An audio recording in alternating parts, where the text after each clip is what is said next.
Right, so Juan, good morning. We're going to talk about Brexit strategy today, yes? Yeah. So, for the benefit of our users and anyone concerned, really, I'd like you to draft this whole conversation based on the impacts that Brexit presents to us, timelines, given Brexit is happening now, and regulatory considerations that we need to take into account. So, go for it. The floor is yours. Okay, so the time of recording today is the 16th of January 2020. That matters because it's been a month and a bit since Boris Johnson won a crushing majority on the promise of getting Brexit done. Yep. As so many things, Boris, no one really knows what that means, but let's do that for another day. Now, before we go into kind of the regulatory mumbo jumbo, I'd like to apply some common sense into this because I guess the press has magnified this in many ways. And so, what is not going to happen? Well, on the 31st of December 2020, which is the deadline by which Boris wants Brexit done, that whether or not the EU wants to do it by then or not is another question, but let's leave that aside. Now, what we know is not going to happen is the UK is not going to sink into the North Sea, and London will continue there. And, yes, there will be changes, but no, it's not going to be the end of the world as we knew it for anybody, either this side of the channel or that side of the channel. It's always been like that, and things evolve. Okay, I'm saying that because a lot of people go, "Oh, what if I've got my money with a bank and then the EU it's a bad deal, what have you?" Well, we're not going to get to a point where you lose your money because it's in a UK bank just because there's Brexit, right? It's not going to happen. Now. Okay. Having said that, there are changes, and today we're going to talk about what those changes are. Okay. So, in particular, for what that means for the Darwinex group and for any existing and future customers of the Darwinex group. Okay. If we could start out with the uncertainties around impact, I think that would be a good place to start. Okay, so today's statu quo, which is when so basically the UK is part of the European Economic Area and European Union, means that the regulatory regime that applies to any entities with permissions to operate in the European Union is the MiFID regime. And there's a national regulators, and in the Spanish case is the Comisión Nacional del Mercado de Valores. In the German case is the Bundesanstalt für Finanzamt or whatever. Then in France is the Autorité du Marché Française, and in the UK it's the Financial Conduct Authority. So Darwinex is part of a group that is based out of the UK. Okay. Now, because our home country is the UK, we carry a Financial Conduct Authority license to exercise a brokerage activity and an asset management activity. Okay. Now, by virtue of having those permissions, we enjoy passporting rights. Could you shed some light on what passporting rights are for the passporting right is, so let's say Ali happens to be someone in the Benelux. So here's Ali.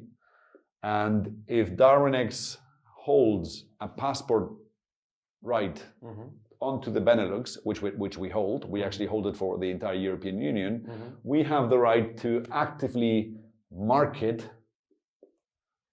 to Ali. Right. So we could basically, which we, by the way, barely do, but we could do advertising to introduce our services. We could sponsor radio events on site. We could pay the press. I mean, there's a number of marketing activities that we like financial promotions. That's the actual term. Permissions to solicit interest. Okay. Yeah. So we can sell outward from the UK to the EU. Now, so that is what is affected by this. The right to go from here to there. Right. Okay.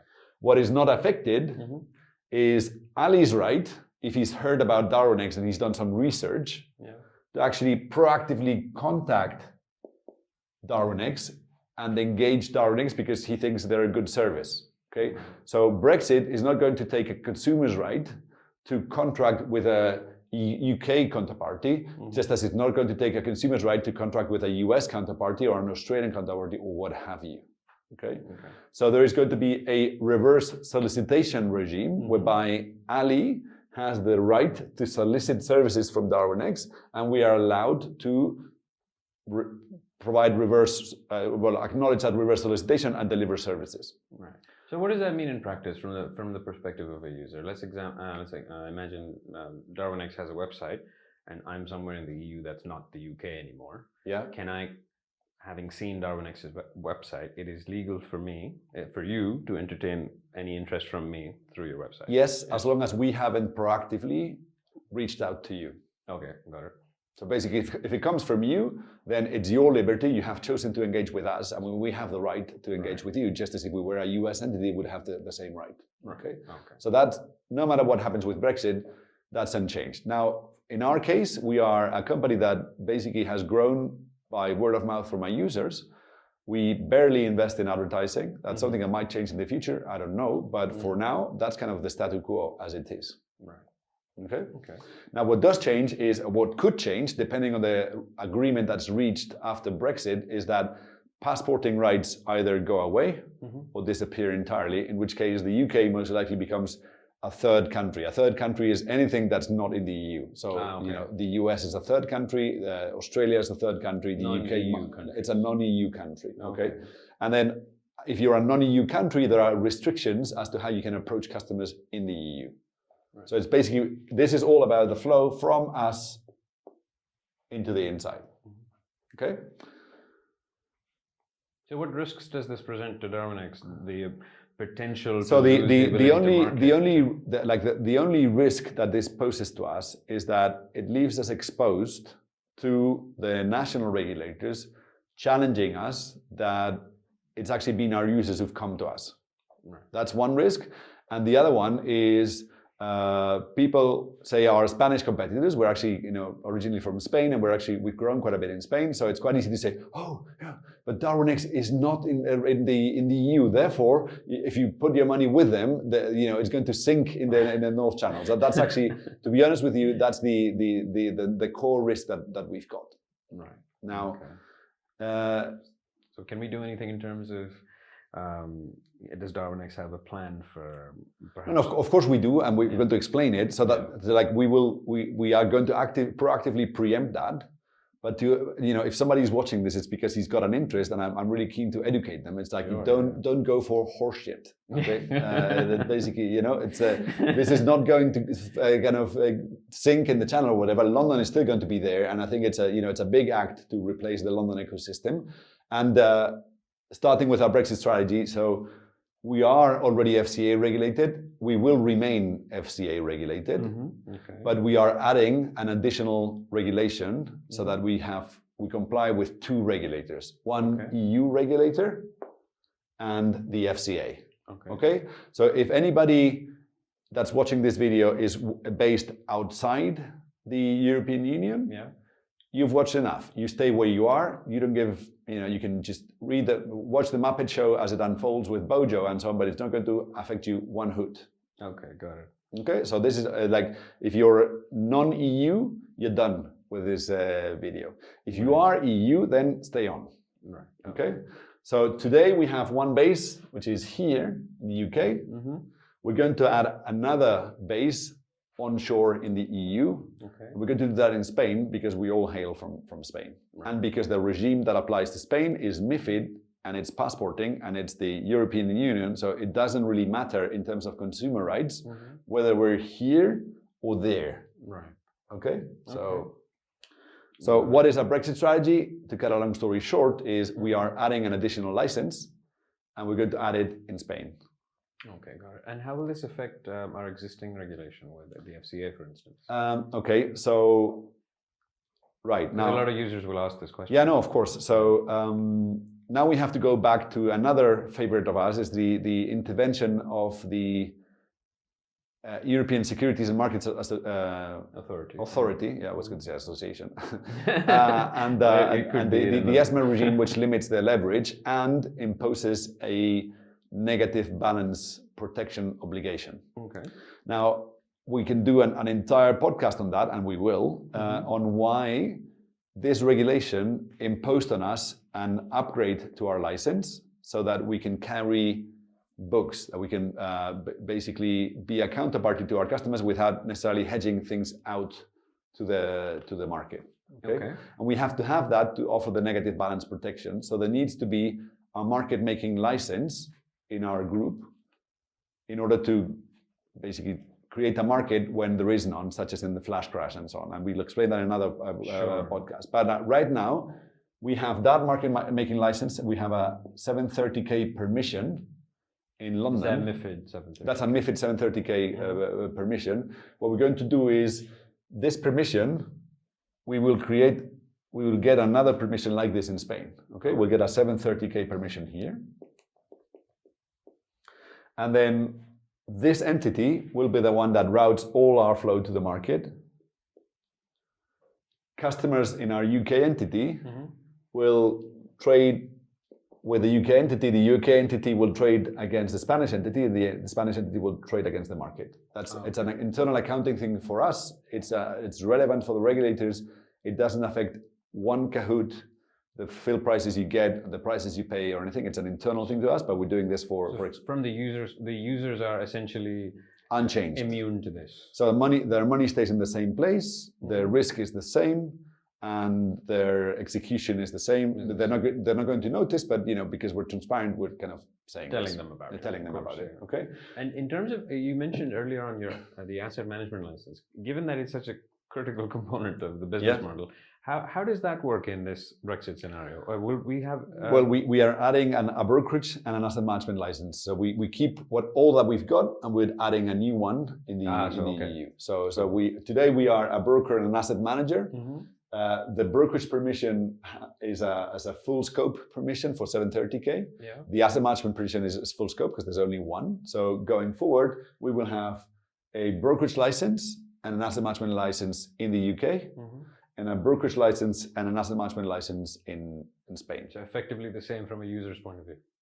The same thing. It's a mirror image of the same thing, because the problem is we've lost the MiFID thing in the UK, so we are basically creating it somewhere else in the EU.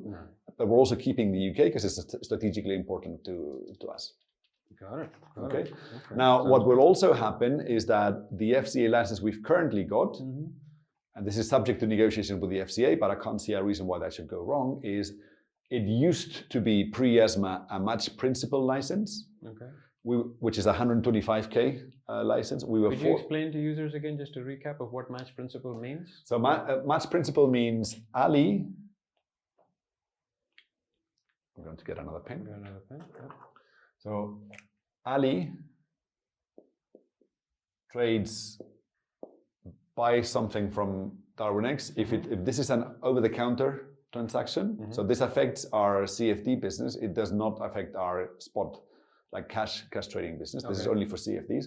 If it is CFDs, then Ali is, say, going long a CFD on the euro dollar, and we as a counterparty, we have a permission to make markets. We take the other side of Ali's trade, but because we are a match principal broker, we have an obligation to offset whatever risk we've taken against Ali against the market. So it's a pass-through transaction where there's our prime brokers here, and Ali trades de facto against our prime brokers with us as a match principal counterparty between both sides. That's actually transferring the risk from one against the other. This is a long-winded way of saying being a broker. And if people want more details on this, they can always go to the YouTube channel and watch the Uncut series, where we went through a pretty detailed example of how this works. Exactly, yeah. Okay. So now, we used to be a match principal broker in the UK. We were forced to get another permission to stay operating as a match principal broker, but we basically had to take on another permission, which upgraded our capital base from 125,000 euros to 730,000 euros. Our capital base is actually a couple of million, so no one needs to worry about that. Yeah. But what we will most likely do is scale down the permission that we had here to what it used to be, because there's no point carrying 600,000 euros of capital if we're not actually using the permission. Yeah, of course. So that, in a nutshell, is what we will do. So to summarize the languages, the situation is, if you are a non-EU customer, nothing changes whatsoever. if you are an EU customer, in practice, we've already explained why we could probably get away without doing this, but we're doing it because it's the proper thing to do. Yeah. You will most likely engage with the Spanish entity unless you explicitly request to go for the other one. The UK. And we'll see on a case-by-case basis whether or not we allow that. Okay. And that probably begs the question is, if I am an existing customer that is EU-based, what's going to happen with my account? Right. Yes. Okay. So that takes us to the transition period, where what we'll do is and this is, by the way, this is 1 year away from doing it, so I cannot guarantee that we will end up doing it this way, but the most likely scenario is that we offer customers a long enough transition period, say 3 months, for them to tell us whether they want to stay in the FCA entity, for which they've got a right, or they wish to be transferred to the EU entity, which we will then do. And in practice, what does this mean for a user? What does it mean to stay in one entity versus another? Is it client monies? Is it? It's basically the contract they've signed, but the money is both the UK and Spain have a similar deposit insurance scheme, and we also have a £500,000 extra coverage scheme, which we will apply across the board, regardless of which jurisdiction. What jurisdiction? So in practice, all that happens is they have to click. I mean, it's like another GDPR. Right. Okay. Yeah. This time for. And then the money will always be held in bank accounts in the name of the group, but they will transfer to whichever accounnt we end up having in Spain. So what does change is, where is your money actually held? The risk physically, physically as in if that even exists. Yeah. But that's all that changes. Yeah. And then of course the bank details. So if you used to wire to the UK bank account, and if you go to the EU thing, then that's what I meant. Going forward, you have to wire to the Spain account, and then you'll get the money from Spain as well in euros. Okay. Now, in practice, there are decisions we need to make, and if you are an EU user, there's things that, from our standpoint, would simplify the transition and make sure that whatever resources we've got, we devote to improving the process, because none of this actually results in better service to any of you guys. So there are questions like, will the EU entity accept deposits in currencies other than USD or sterling? If you really want to insist on having USD or sterling, you can do that, but most likely will take you to the FCA entity if that's what you want. It's practical questions like that sort of nitty-gritty. But in the long run is, come most likely Q4 of 2020, you'll get a message from me explaining this again. Hopefully we'll do a better version of this video so that people really understand. But what you need to do now, all you need to do now is basically continue trading and producing alpha, because this is not going to change one way or the other on account of Brexit. Right. You've talked a lot about additional licensing requirements. So does Darwinex have any timelines that may matter from the user's perspective? Like, is there a plan for this throughout the year, given that we have? So we've already prepared all the paperwork that goes together with filing the application. We were holding that back because this is going to result in a lot of effort and time wasted that we only wanted to do if it really, if Bojo really won and he really wanted Brexit done. Now that we know that, well, at least we have the certainty that we have to go through with it. So we are actually going through with it. Okay, brilliant. In terms of what we've talked so far, impact, timelines, and regulation, is there anything else you think is relevant that users need to know? No. I mean, from a practical standpoint, the only thing that's going to change for EU customers is the bank to which they wire monies and from which they get monies. But everything else stays the same, and they have to click on accepting a new set of terms, which is going to be the same, the same spirit with a different letter according to EU or Spanish law. And this will happen at some point in the future. And this will happen throughout 2020. I think it's going to be Q4 2020. To be honest with you, practically we don't want to do this. The more we delay this, the better, because it's going to automatically trigger a one-off cost, which, quite frankly, if it's not invested in the users, I'd rather not pay. Sure. Yeah. Okay. Makes sense.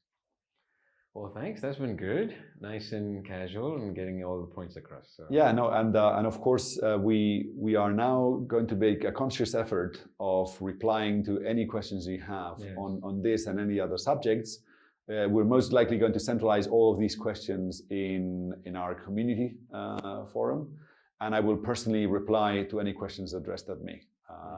So bear with me because I have a lot of things to do, but we've basically booked a time on a weekly basis where we release new content and answer questions on old content, and any suggestions you might have on anything Darwinex that bug you, please let us know and we'll do our very best to cover in this format. And the best place at this point in time is to comment on this video that you're watching.